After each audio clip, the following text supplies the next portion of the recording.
war and welfare cuts. SRT's Laura Smith reports, despite intervention from charities, things are only getting worse.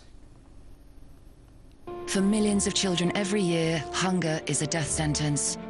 This is Save the Children's usual campaign, feeding starving youngsters in Africa. But times have changed, and for the first time in its 93-year history, the charity has launched a major fundraising campaign here in Britain. For dinner, I have a sandwich. Mum and Dad don't have anything because they're grown up. It's a watershed moment as recession hits the UK's poorest children the hardest. The situation is pretty bleak for children and families out there. You know, children are having to go without what we'd consider some basic essentials. So, for example, new shoes when their old ones have worn out, actually even a warm coat in winter. These are pretty shocking statistics in the UK in 2012, and we believe that we really need to take action. In Glasgow, not for the first time, the cupboard is almost bare.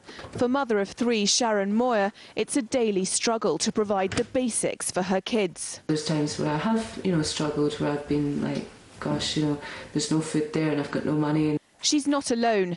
3.5 million children are living in poverty in the UK, and a quarter of their parents say they've gone without meals so their children can eat.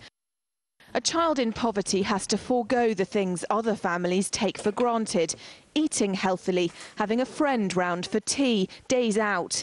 Natalie, mother to 2-year-old Noah, puts all she can afford into the gas meter, but it's still not enough to heat their home. It's cold here, but it'll be jumpers and keep warm in the house and blankets rather than turn the fire on or turn the radiators up. I just can't afford to run them. Charities calculate that the poorest 10% of society are hit 13 times harder by government cuts to services than the richest 10%. And growing up in poverty puts a child under enormous emotional strain.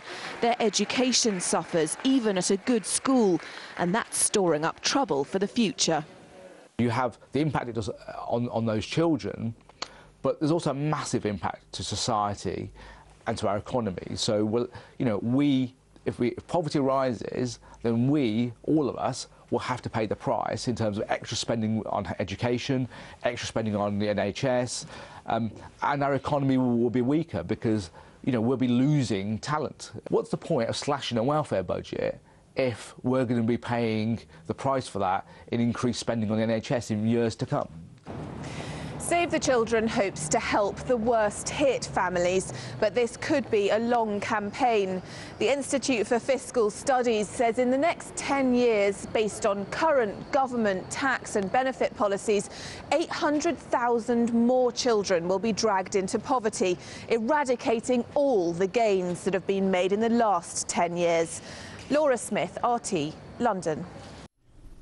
Well, it is Russia which could warm households in the UK and